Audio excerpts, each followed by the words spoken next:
Hello दोस्तों, जय श्री राम, राधे राधे। आपका teaching in Hindi career class में स्वागत है। आज आप लोग राम नरेश त्रिपाठी जी की रचनाओं के बारे में पढ़ेंगे, जिनका जन्म सन 1889 ईस्वी में जौनपुर में हुआ था। कहाँ हुआ था? सन 1889 ईस्वी में जौनपुर में हुआ था। ये कवि जो थे, इनमें राष्ट्र प्रेम कूट कूट कर भरा था। क्या भरा था? राष्ट्र प्रेम। ये राष्ट्र प्रेम की कविताएं भी लिखते थे। त्रिपाठी जी की मुख्य कृतियाँ जो हैं, ये हैं मिलन। क्या हैं? मिलन। मिलन की रचना सन 1917 ईस्वी में हुई थी। कब हुई थी? सन 1917 ईस्वी में हुई थी।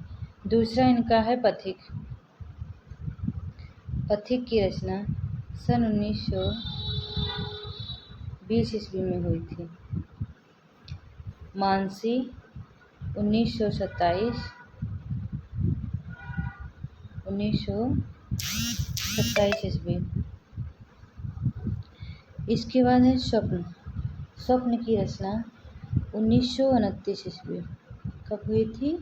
1929 ईस्वी। कविता कौमुदी। कविता कौमुदी। अब सबसे पहले ये जान लीजिए कि ये मिलन, मानसी और स्वप्न, ये तीनों प्रेमाख्यानक काव्य हैं, खंड काव्य हैं। क्या हैं?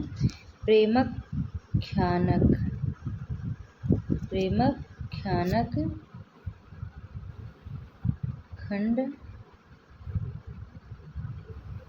खंड काव्य हैं। इसके बाद आता है मानसी। क्या आता है? मानसी। मानसी जो है, ये फुटकर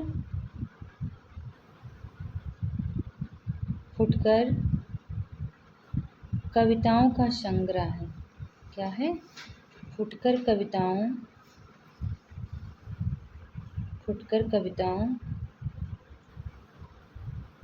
का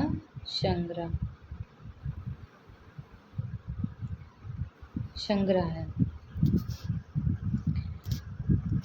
ठीक है, इतना समझ में आ गया आप लोगों को। अब ये कविता कौमुदी। क्या है? कविता कौमुदी। ये 8 खंडों में विभाजित है। कितने खंडों में विभाजित है? 8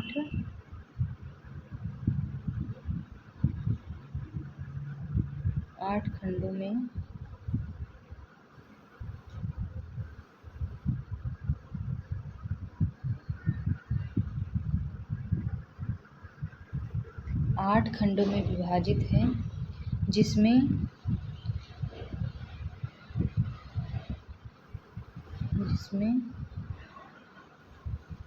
15,000 कितना? 15,000 से अधिक लोकगीत हैं। क्या हैं? कविता कौमुदी जो है 8 खंडों में विभाजित रचना है, जिसमें 15,000 से अधिक लोकगीतों का संग्रह है। क्या है? अधिक लोकगीतों का संग्रह है। मिलन, पथिक और स्वप्न आपको बता ही दिए कि ये प्रेमाख्यानक खंड काव्य हैं, जो काल्पनिक हैं। क्या हैं? काल्पनिक हैं। अब ये कविता कौमुदी के बारे में आप जान लीजिए, जिसमें 15,000 से अधिक लोकगीतों का संग्रह है। ये संग्रह इन्होंने कैसे किया? त्रिपाठी जी जो थे, ये 1925 से 1930 के बीच अवध के गांव में घूम घूम कर संग्रहित किया था गीतों को, जिसमें सोहर, कजरी, बिरहा, होरी, मेला गीत, विवाह गीत, विदाई गीत आदि शामिल हैं। ठीक है, इतना आपको समझ में आ गया। अब आगे चलते हैं। त्रिवेदी युग के ही कवि हैं नाथूराम शर्मा शंकर। कौन? नाथूराम शर्मा शंकर, जिसका जन्म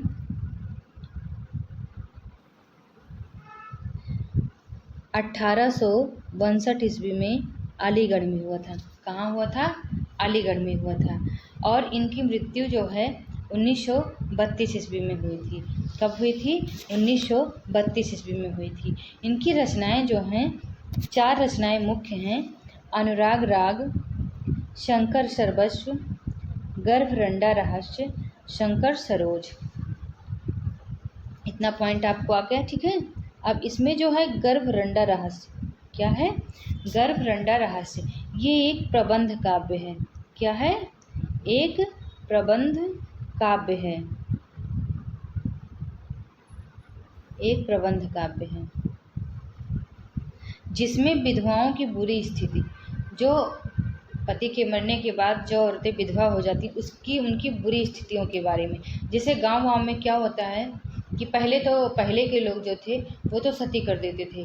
क्या कर देते थे? पति की लाश के साथ ही उस औरत को भी जिंदा जला देते थे, सती कर देते थे। बट जब राजा राम मोहन राय ने सती प्रथा का अंत कर दिया, तब भी विधवाओं की, ये जो ग्रामीण क्षेत्र हैं, यहाँ पे विधवाओं की बहुत ही बुरी स्थिति थी, और अब भी थोड़ी बहुत है, थोड़ा बहुत अंतर आया है। और देव मंदिरों के अनाचारों का वर्णन किया गया है, और देव मंदिरों में जो छुआछूत, भेदभाव आदि होते हैं, उसका वर्णन किया गया है इस गर्भरंडा रहस्य में। इन्हें, इनकी उपाधि जो थी, जो लोग उन्हें प्रेम से कहते थे, इनमें कविता कामनीकांत, भारतेंदु प्रज्ञा, साहित्य सुधाकर आदि उपाधियां इन्हें प्राप्त थी। क्या प्राप्त थी? आदि उपाधियां: कविता कामनीकांत, भारतेंदु प्रज्ञा, कविता कामिनी कांत,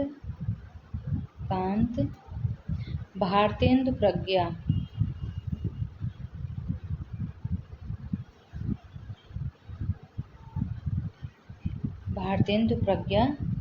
साहित्य सुधाकर,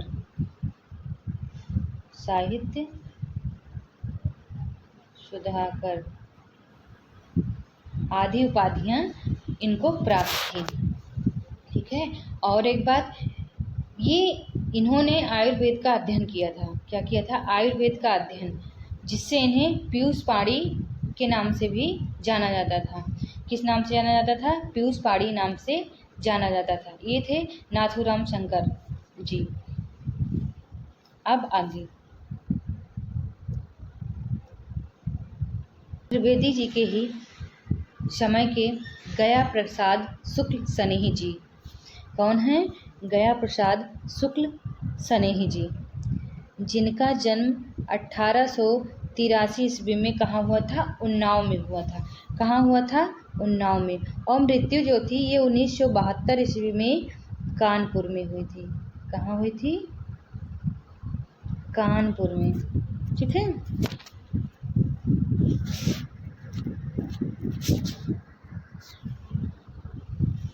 कानपुर में हुई थी। अब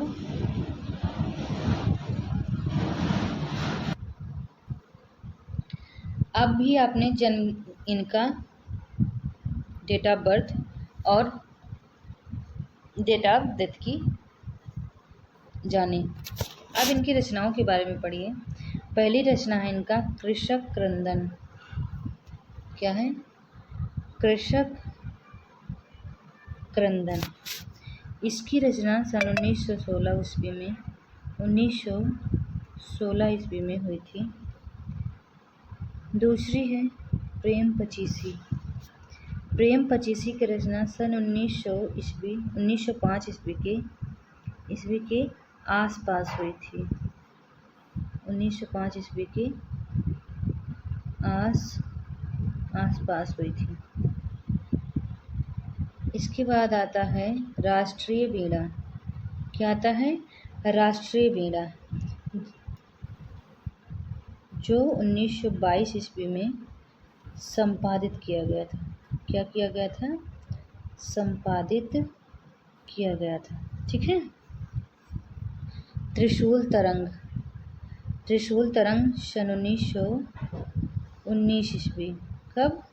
1919 ईस्वी। करुणा कादम्बिनी की रचना जो हुई थी ये 1958 ईस्वी में हुई थी। कब हुई थी?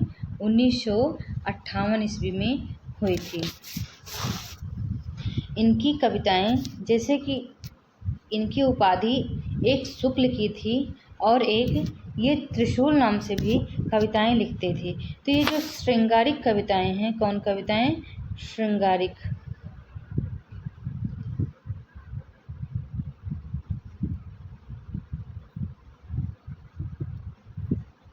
श्रृंगारिक कविताएं ये किस नाम से लिखते थे? स्नेही नाम से।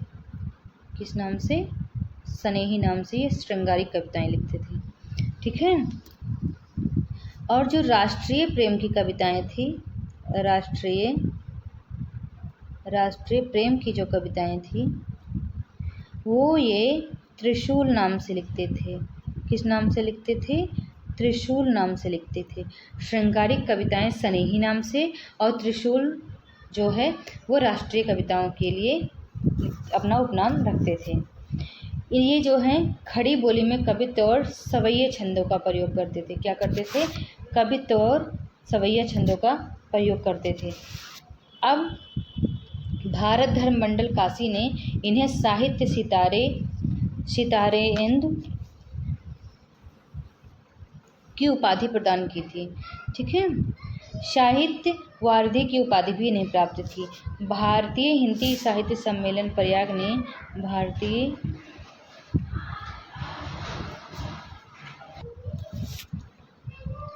भारतीय हिंदी साहित्य सम्मेलन ने भारतीय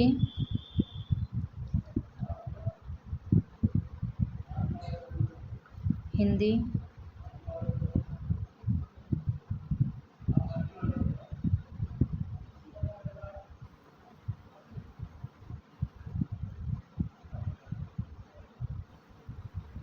सम्मेलन प्रयाग ने इन्हें साहित्य वाचस्पति, क्या कहा था? साहित्य वाचस्पति की उपाधि प्रदान की थी। ठीक है।